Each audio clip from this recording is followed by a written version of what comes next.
Bienvenue à cette nouvelle session de 15 minutes de grâce et de vérité avec le pasteur Roland Laos. Sans tarder, nous allons louer le Seigneur de tout notre cœur. Tu es couronné de gloire, tu gouvernes dans ta justice. Tu es couronné de gloire, soutenant tout dans ta parole.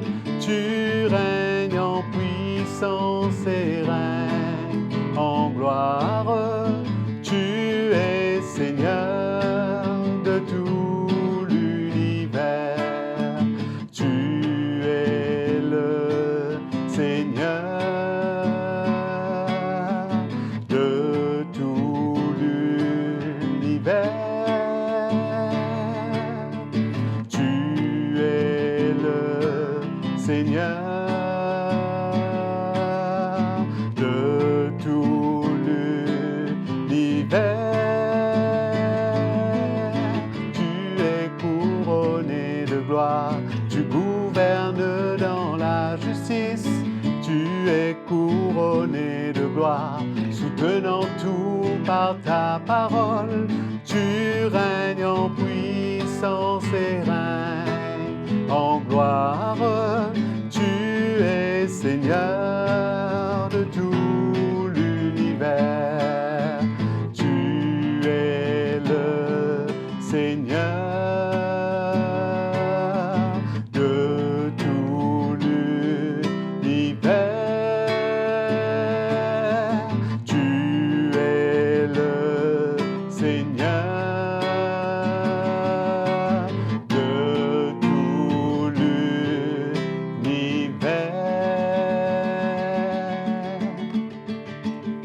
Écoutons la parole de Dieu. Mes frères et sœurs bien-aimés, bonjour. Encore une autre grâce, n'est-ce pas une grâce de se rencontrer à chaque fois, chaque jour, autour de la parole du Seigneur. Cette parole de vie qui est là pour nous encourager, nous relever et nous redresser. Mais c'est bon. C'est bon d'être ensemble et nous remercions le Seigneur pour notre frère bien-aimé Patrick, qui à chaque fois, il a pu nous conduire dans un chant de louange pour que nos cœurs s'élèvent vers notre Dieu Tout-Puissant. Et nous le remercions pour cela. Nous allons continuer dans la série de la vie et du comportement du chrétien. Et nous voyons aujourd'hui quelles mesures utilisons-nous? C'est une question. Dieu, c'est lui qui est le juste juge. C'est lui qui a la mesure juste. Mais l'homme, à cause de sa condition de chute, à cause de son péché, il mesure influencé selon son état charnel. Et c'est nécessairement une fausse mesure. Et il fausse tout par ses jugements humains. Et ça, c'est la base dans le monde de l'injustice. C'est à partir de cela que se découlent toutes les guerres et tous les conflits, à cause de l'injustice. Parce que l'homme se croit tout pouvoir, tout connaître et tout pouvoir juger. Mais il se trompe. Alors, quelle mesure allons-nous utiliser? Celle de Dieu ou celle de l'homme? Et nous voyons dans cette condition de l'homme se permet de mesurer lui-même, de mesurer les autres, de mesurer ce qu'il dit, ce qu'il fait, et de la manière qu'il donne. Okay? Ça, il analyse et mesure lui-même selon ses propres paroles, ses propres actions. Il est son juge, mais nous voyons que Dieu est le seul juge. Et c'est lui qui a le juste jugement et la bonne mesure dans le jugement. Quand nous comprenons ces choses, nous allons sûrement faire attention, nous examiner et nous arrêter dans beaucoup de choses. De la manière que nous concevons la chose, que nous voulons l'analyser et nous voulons la mesurer avec notre mesure, souvent charnelle, influencée par notre intelligence, nos émotions, notre volonté, alors qu'elle n'est pas juste et qu'elle ne peut pas définir quelque chose selon le cœur de Dieu. Nous avons besoin du cœur du Seigneur en nous et de son œuvre pour juger justement. Alors, nous allons voir dans Matthieu chapitre 7, ok, et le verset 1er, « Ne jugez pas afin de ne pas être jugé. » Il faut faire bien attention, parce que quand on juge, on sera jugé. Et le Seigneur il dit, nous devons juger personne. Et que lui-même, il n'est venu pas pour juger, mais pour sauver. Alors nous devons voir qu'on ne s'aligne pas avec cet état de l'homme charnel, de l'homme naturel, qui veut tout faire à sa manière, selon son jugement et sa conception. C'est du jugement, verset 2, dont vous jugez, qu'on vous jugera. De la mesure dont vous mesurez, qu'on vous mesurera.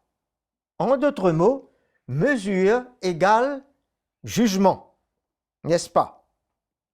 Alors, si Jésus nous dit « ne jugez pas », en d'autres mots, ne mesurez pas, ok? Car notre mesure n'est pas la bonne. Et au verset 2, 3, « Pourquoi vois-tu la paille qui est dans l'œil de ton frère, et tu ne remarques-tu pas la poutre qui est dans ton œil? »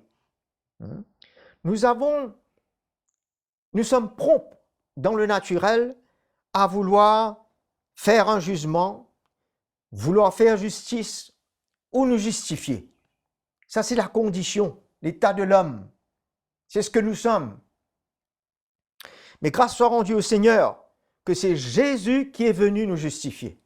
Nous n'avons pas besoin de nous justifier, ni de faire justice. C'est lui qui a fait justice en notre faveur et c'est lui qui en fera aussi sur nos vies dans le futur. Pour toutes les situations qu'on puisse faire face ici-bas. Et que l'œuvre de la croix, mes frères et sœurs, puisse atteindre notre cœur profondément et éliminer en nous cette force de vouloir faire justice, cette volonté qui veut se mettre de l'avant et d'utiliser notre propre mesure à cet effet. Alors ça, ce sera une grande mort qui doit se passer en nous. Mais nous devons nous offrir pour cela. Parce que Jésus ne veut pas qu'on se mette de l'avant pour utiliser notre propre mesure et notre propre jugement. Alors, pourquoi est-ce que nous voyons la paille? C'est notre état légaliste, notre état qui veut à tout prix se mesurer aux autres et mesurer les autres. C'est un état religieux de ce qu'on veuille servir de notre mesure, qui, au point de nous faire voir les petites choses dans la vie de quelqu'un d'autre, quand il y a quelque chose de plus grand que Dieu veut faire en nous.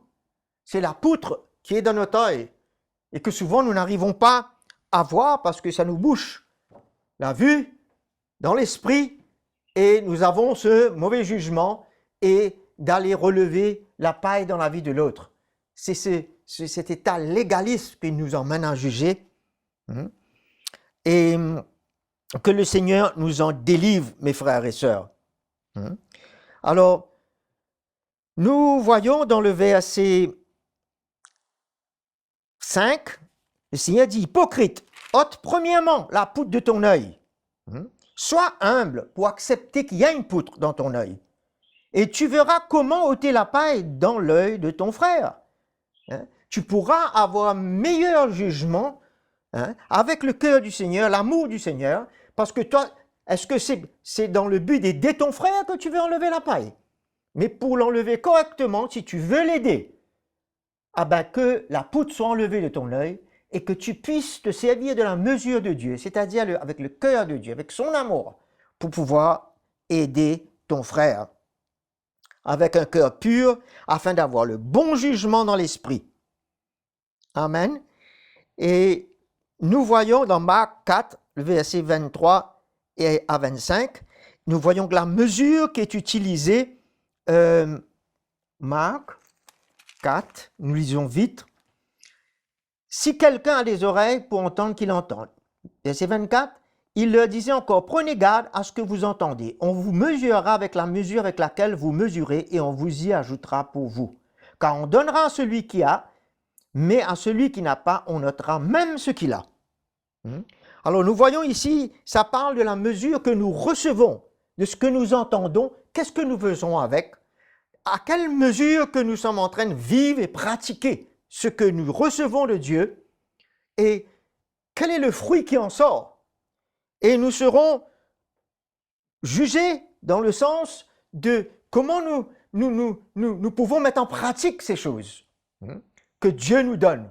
Au lieu de se concentrer sur les autres, allons voir qu'est-ce que Dieu nous a donné et comment il veut faire fructifier cela, dans quelle mesure ce sera fructifié dans notre vie et que ça lui rende gloire et que nous serons récompensés. Ensuite, nous voyons la mesure dans le don, que ce soit les dons spirituels ou naturels. Luc 6, nous lisons vite.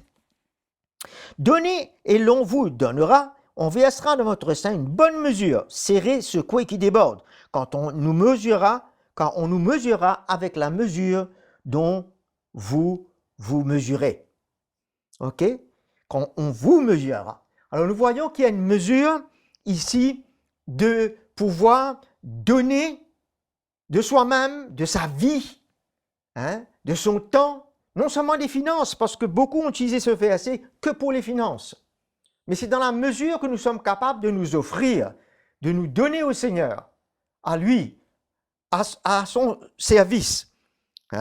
Le Seigneur en retour va nous mesurer avec cette même mesure que nous sommes en train d'utiliser pour nous donner, que ce soit dans l'esprit, que ce soit dans le naturel, dans le matériel.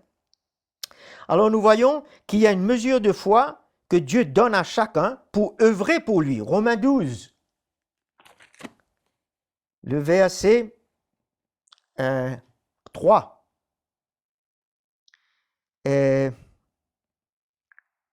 Oui. Par la grâce qui m'a été donnée, je dis à chacun d'entre vous de ne pas avoir de prétentions excessives et déraisonnables, mais d'être assez raisonnable pour avoir la modération, chacun selon la mesure de foi que Dieu lui a départie. Chacun a une mesure de foi que Dieu nous donne. N'essayons pas d'être déraisonnables, d'aller croire plus que cela, d'être prétentieux, mais que nous vivions selon la mesure de foi que Dieu nous donne. Tout ça, c'est la vie et le comportement du croyant. Et dans 2 Corinthiens 10 également, versets 12 et 13, Paul nous dit, « Nous n'osons pas nous égaler ou nous comparer à quelques-uns de ceux qui se recommandent eux-mêmes, mais en se mesurant à leur propre mesure et en se comparant à eux-mêmes, ils manquent d'intelligence. » Nous voyons comment c'est quelque chose de vraiment déraisonnable. De pouvoir se mesurer avec sa mesure nous concernant au lieu de voir selon la mesure de Dieu qui nous sommes, qu'est-ce qu'il nous a donné et comment il veut agir au travers de nous selon la mesure qu'il a placée dans notre vie.